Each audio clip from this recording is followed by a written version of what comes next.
오늘 성경 말씀 마가복음 6장 53절에서 56절까지 말씀 보겠습니다. 신약성경 마가복음 6장 53절에서 56절입니다. 길지 않기 때문에 우리 말씀을 한 목소리로 같이 한번 읽어 가겠습니다. 읽습니다.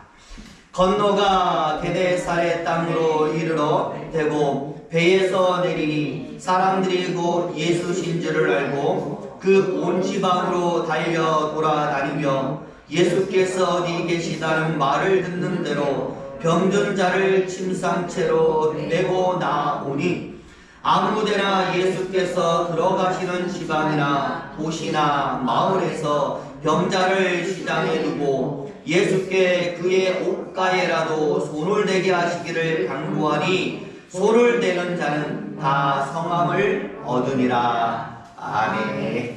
여기 56절까지 말씀을 읽었습니다. 이제 5월 가정의 달이 되었습니다. 2025년 우리의 표어가 예수의 이름으로 축복을 평안을 인데요.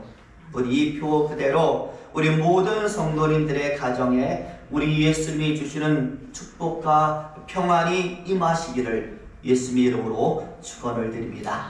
오늘도 같이 한번 인사하는데요. 사랑합니다. 축복합니다. 행복하시기 바랍니다. 인사하겠습니다. 사랑합니다. 축복합니다. 행복하시기를 바랍니다.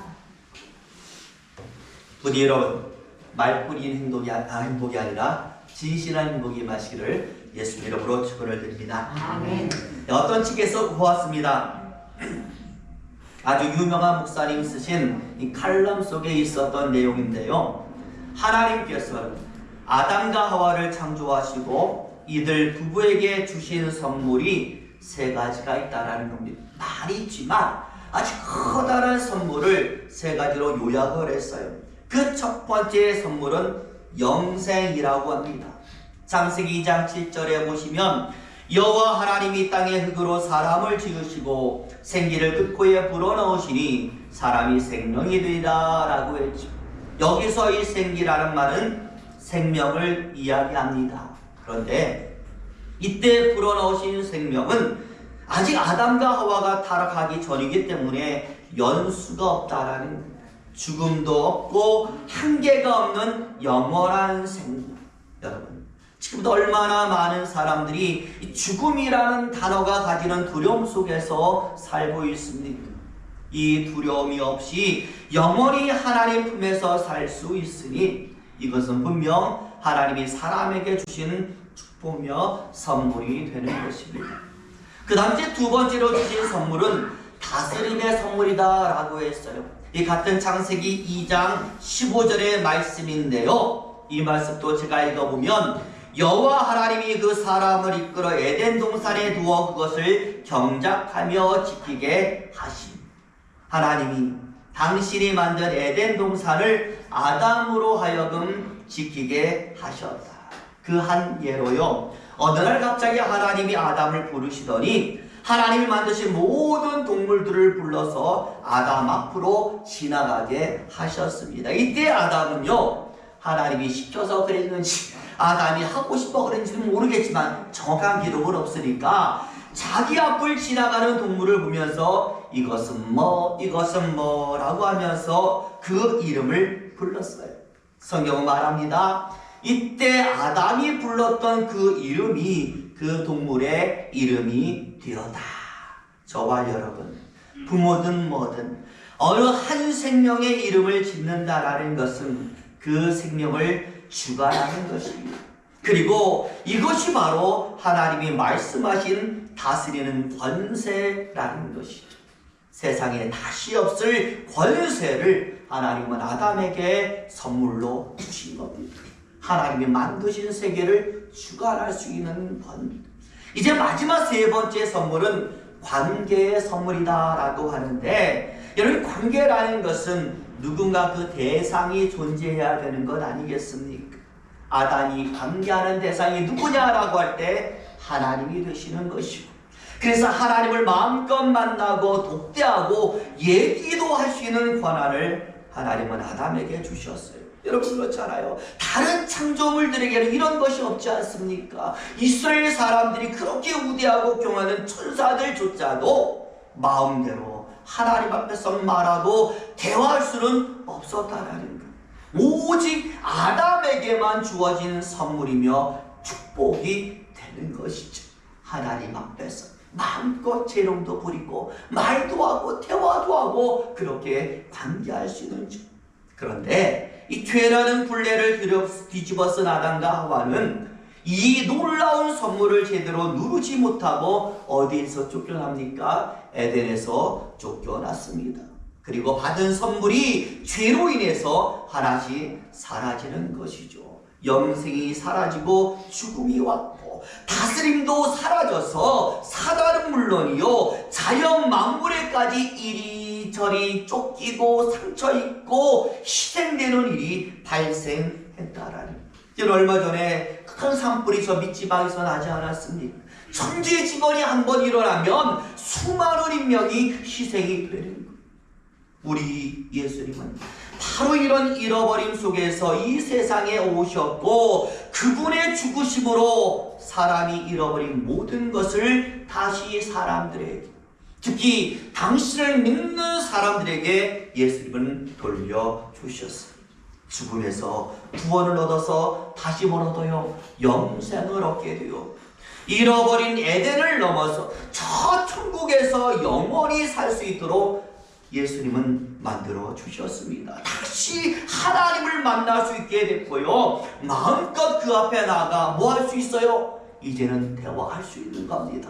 말할 수 있는 것입니다. 무엇일까요? 회복인 줄로 믿습니다. 잃어버린 모든 것이 예수님으로 인하여 회복이 된 것입니다. 그래서 저는 기독교의 핵심이 무엇입니까? 라고 누가 묻는다면 사실있게 말합니다. 뭐만 얘기하면 돼요? 회복.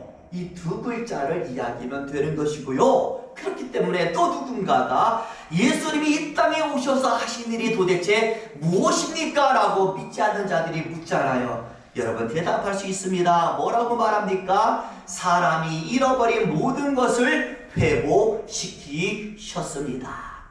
제가 여기서 묻습니다. 지금까지 제가 한 이 모든 이 말을 여러분들 이해하십니까? 옳다고 믿을 수 있으시겠습니까? 제가 왜 이 말을 하는가 하면요 2000년 전에 당시 유대인들은요 왜 예수님을 못 박았을까라고 사람들이 물었을 때에 많은 신학자들이 여러 가지 이유가 있겠지만 유대인들이 예수를 못 박은 가장 중요한 이유는 이해 부족이었습니다 라고 말하기 때문에 제가 여러분에게 묻는 것, 예수님이 하셨던 모든 사역이 이해가 되지 않았어요. 그리고 더불어 예수님이 탄생하신 배경, 마을, 신분, 그의 부모, 그렇잖아요. 어떻게 나사렛에서 큰 것이 날 수 있느냐라고 말했고 어떻게 하나님이 인간의 몸으로 올 수 있느냐라고 예수님과 관련한 모든 것을 그들은 이해하지를 못했습니다.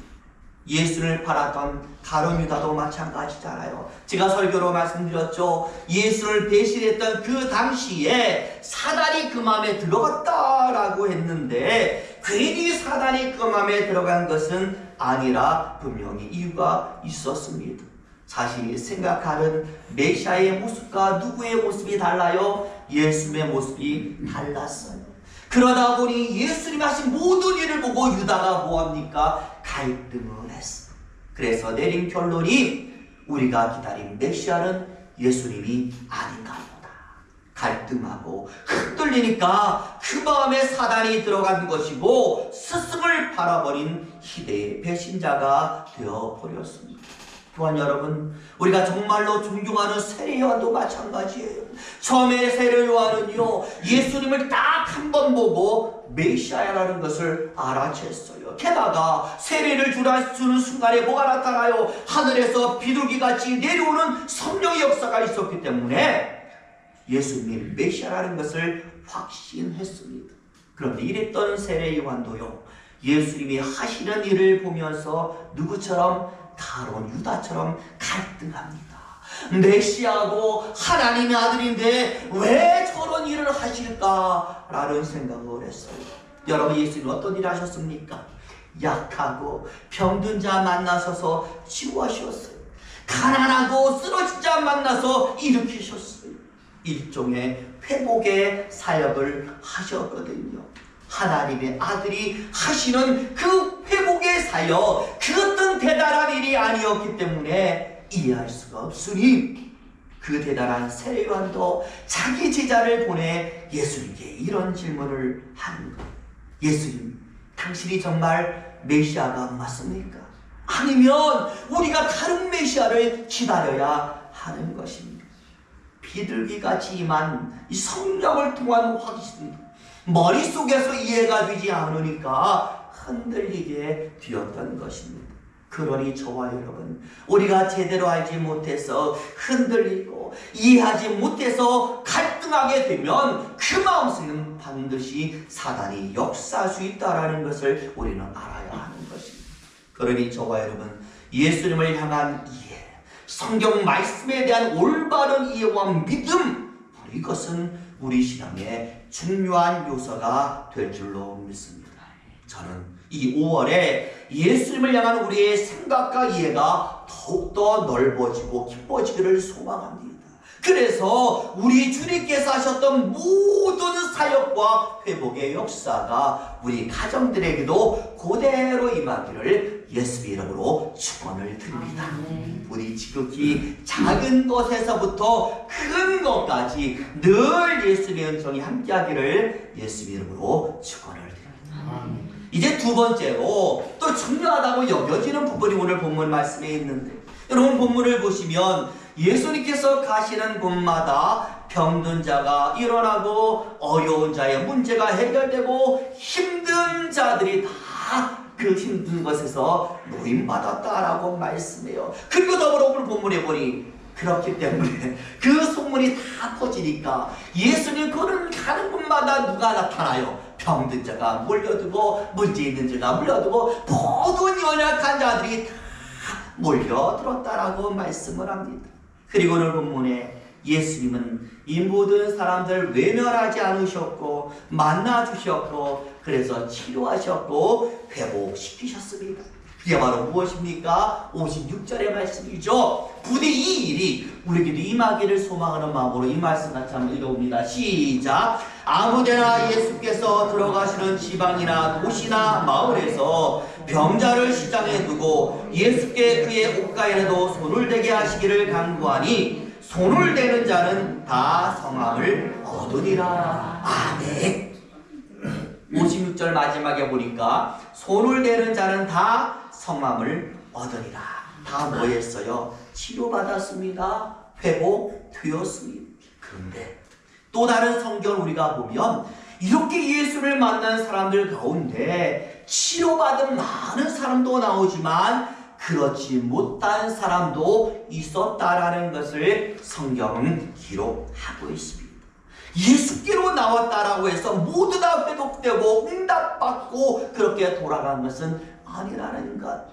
실패한 자 있었어요. 그리고 낙심하여 돌아간 사람도 분명히 있었습니다. 여러분, 그 가장 좋은 예가 누구입니까? 한 부자 청년이었습니다. 영생을 얻기 위해서 누구에게 나왔어요? 예수님께 나왔어요. 예수님 만났습니다. 직접 모두예요. 대화도 나누었어요. 그런데 결국 뭐로 돌아가요? 빈손으로 돌아갔다라는 것. 오히려 더 큰 번민과 고통을 안고 그는 돌아갔습니다. 기회는 있었지만 기회를 잡지 못했어요. 그러니 누구는 예수를 만나서 다 해결받고 돌아가는데 누구는 잔뜩 더 고민을 안고 돌아간다? 아무것도 얻은 것이 없다. 여러분, 뭔가 느껴지지 않습니까? 성경이 말하는 겁니다.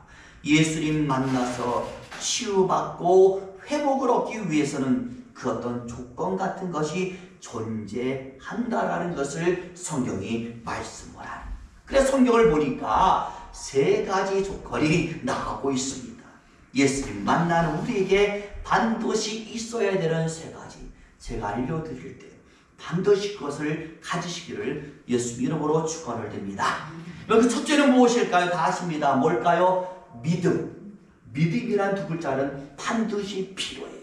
구원뿐만 아니라 응답받고 해결받고 치유받기 위해서는 믿음이 필요해. 예수님 말씀하잖아요. 내 믿음이 너를 구원한다 라고 얘기하잖아요. 우리 모든 것이 회복되기 위해서는 믿음이 필요해요. 그런데 여러분, 참 다행스럽게도 이 믿음은 하나님이 우리에게 주신 선물이라 하셨으니 내가 구태여 힘을 써서 준비하지 않아도 되는 겁니다.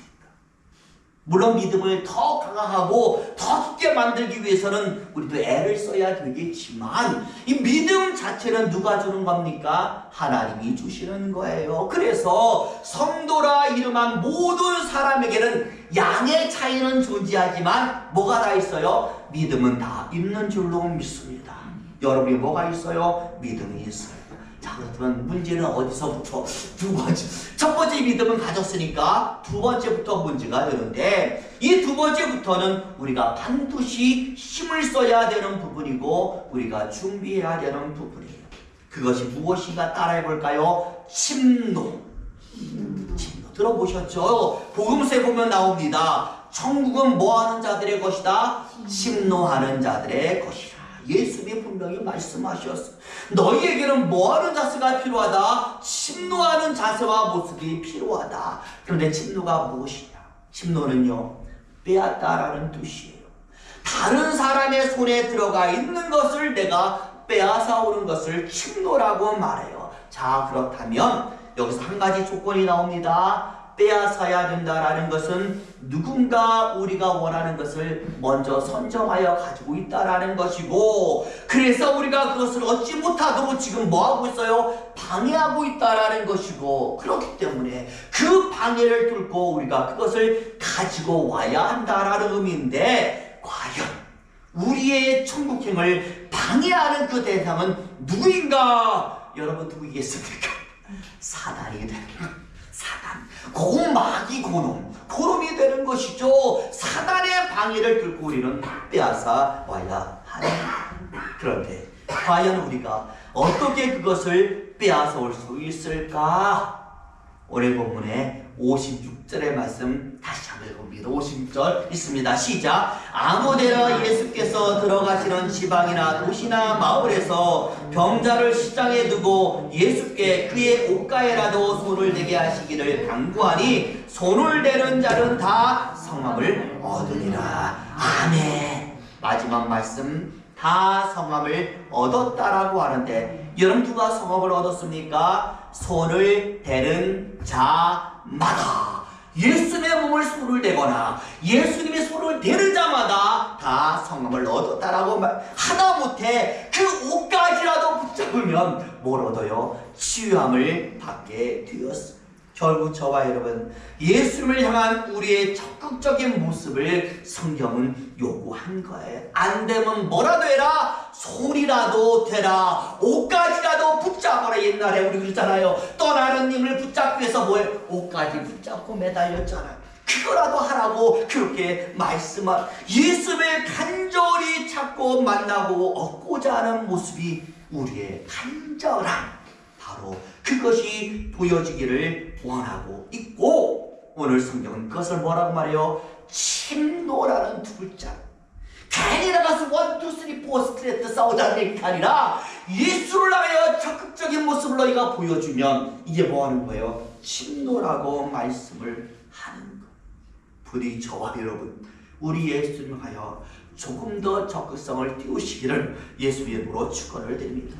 이제 마지막 세 번째는 버려야 된다라고 말씀합니다.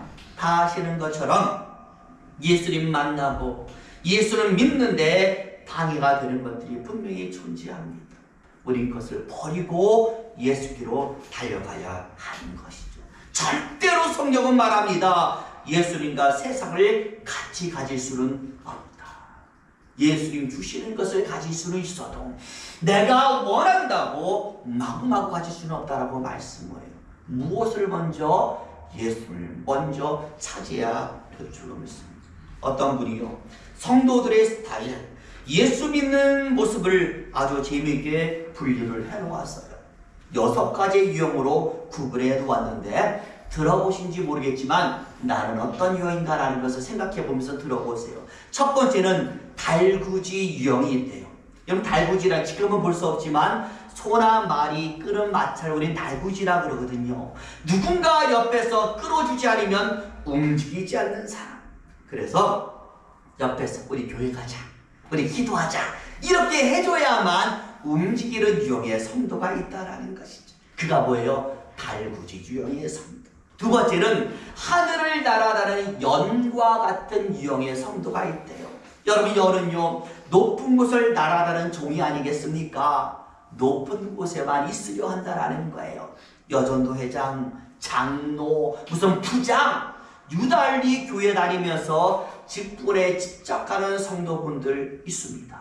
그분을 우리는 뭐라고 해요? 연과 같은 유형. 세 번째는 고양이 유형이 있대요. 고양이 키워보신 분은 아마 아실 텐데 고양이의 특징이요. 개도 그렇지만 뭘 쓰다듬으면 좋아요? 머리를 싹싹 쓰다듬으면 되게 좋아합니다. 칭찬받고 인정받고 좋은 소리를 듣기를 좋아하는 성도. 고양이 유형의 성도라는 것이고요. 네 번째는 럭비공 같은 성도가 있어요. 럭비공 보시죠. 이렇게 막 길쭉하게 씹혔잖아요. 옆이 삐죽하니까 튀기면은 어디에 튈지 몰라요. 막 자기 마음대로 막 튀어다니거든요. 마찬가지로 어디로 튈지 종잡을 수 없는 성도분들 존재한다라는 거예요. 다섯 번째는요. 크리스마스 트리 전등같이 깜빡깜빡거리는 성도가 있대요. 잊어버리는 깜빡깜빡이 아니라 왔다 갔다. 믿음이 있다가도 없고 기도하다가도 안 하고 봉사하다가도 갑자기 말고 크리스마스 전등처럼 깜빡깜빡 왔다 갔다 하는 성도분들을 우리는 크리스마스 전등 같은 성도다라고 말하고요. 마지막 여섯 번째는 뭐겠어요? 좋은 것이겠죠. 반석과 같은 성도가 있습니다. 제일 좋은 성도의 모습, 변함도 없고 흔들림도 없고. 저와 여러분, 과연 우리는 어떤 유형의 성도일까요? 제 경우를 살펴보면요, 이 6가지 유형이 다 있어요. 어느 하나만 있는 게 아니라 다 있습니다. 어떨 때는 반성이 되다가 어떨 때는 왔다 갔다 깜빡거리기도 하고 또 어떨 때는 인정받고 칭찬받기를 좋아하고 나도 모르게 여기저기 막 튀어다니기도 하고 우리 예수님 보실 때 우리 6가지 모습 다 존재. 상황에 따라서 우리는 변화무쌍한 것이 우리의 모습이에요. 저는 저와 여러분이 이런 모습 속에서 오로지 반성만이 되기를 소망합니다. 지금이 아니더라도 앞으로 그렇게 되기를 소망합니다. 그런 소망이라도 있어야 믿음생활 잘할 수 있지 않겠습니까? 부디 저와 여러분 오늘 이 말씀이 보여주는 것처럼 끊임없이 천국을 향하여 예수님 향하여 심노하며 열심을 다지기를 바랍니다. 그럼 뭐가 될 수 있어요? 반석이 될 수 있는 거예요. 우리 믿음, 심노, 버림 이 3가지가 우리에게 반드시 있어서 우리의 5월은 회복은 물론이요 예수님이 함께 지켜주시는 그러한 가정이 되시기를 예수 이름으로 축원을 드립니다. 제가 5월달에 가장 좋아하는 노래가 뭔 줄 아세요? 어린이날 부르는 5월은 푸르구나. 그쵸? 푸르야 좋지 않겠습니까? 뭐니 하도 우리의 믿음으로 말미암아 우리의 5월이 더욱 푸르러지기를 예수님이 함께하면 그렇게 될 줄로 믿습니다. 푸르른 5월 되시기를 예수 이름으로 축원을 드립니다. 기도하겠습니다.